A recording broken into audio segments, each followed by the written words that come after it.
I think when he got hurt, we were prepared. Yeah, you always prepare, I think, for the worst case scenario, which was that he wasn't going to play. And then I think we kind of, for a while there, we thought he might play some. And so we kind of went in thinking if he played at all, we'd try to get him in on third down some.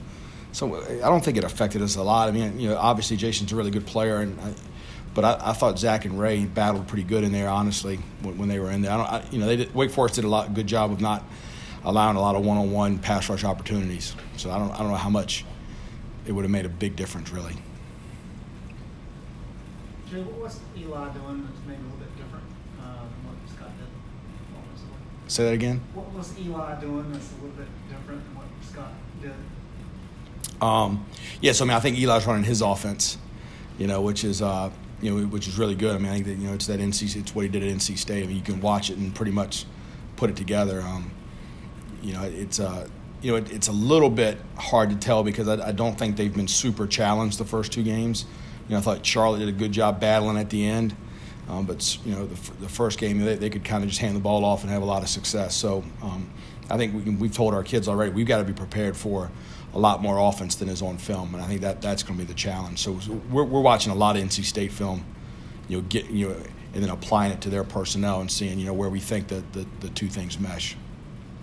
What did you guys do to adjust to that slow developing RPO they had so much success with? Because they went a long stretch without having success after that. I think it's worth it. I think you got to give Wake Forest a ton of credit. They do a really good job, and we preached all week and we showed them all week, and then they get in the game and we made some of the same mistakes other people have made, which I think is a tribute to their coaching. And I think once we settled down and got them to kind of stay in the right run fits and slow down a little bit on defense, they make you play kind of passive in the front, and that's hard for kids to do sometimes.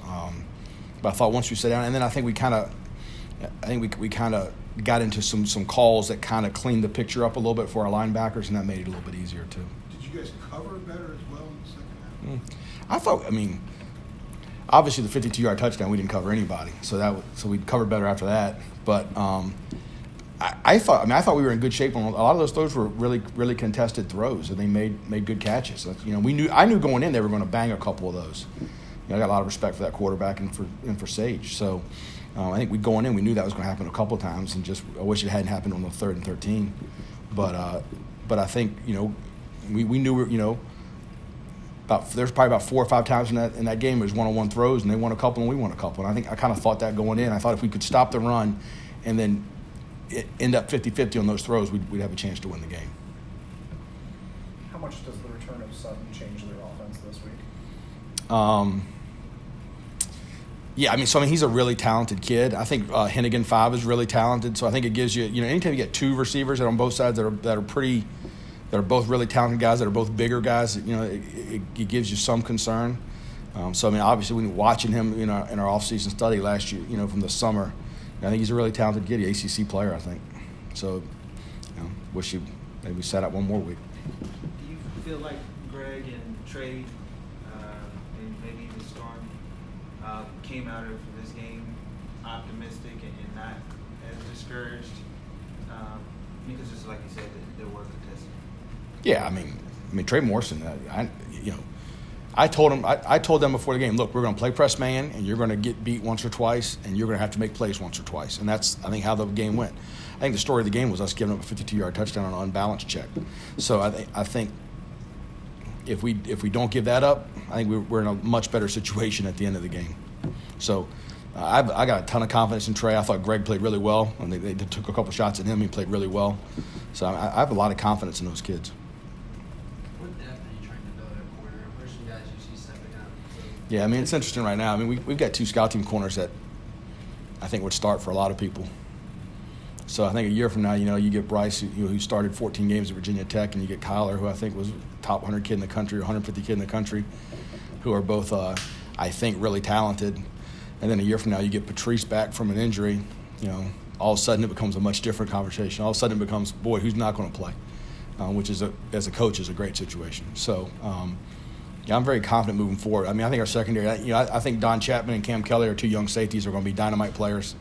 So I'm excited about our secondary moving forward. And I think when we first got here and we looked at it, there was a little bit of a little bit of a gap in our depth in the secondary. You know, we had some really good older kids, which we do, that are playing for us right now and playing well. And then I felt like there was a little bit of a gap between the next group of kids, and I think we've addressed that pretty well.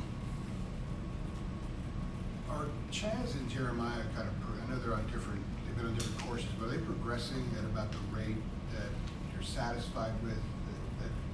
Yeah, I don't know if you're ever satisfied. You know what I Maybe mean? that's So not the right word, Jeremiah, I think, has improved every day that I've coached him, and I think he. I thought Saturday he played well. I thought he played really, really well against Miami.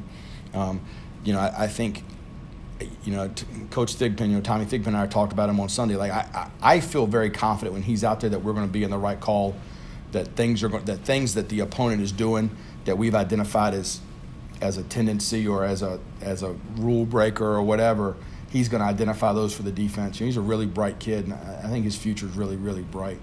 You know, Chaz didn't play as well Saturday. I think Chaz pressed a little bit on Saturday, and I think he's got to learn that at linebacker, you know, you can't – at quarterback, you know, the ball's in your hands every time. You can force the issue a little bit. At linebacker, you got to kind of do your job, and the ball will find you.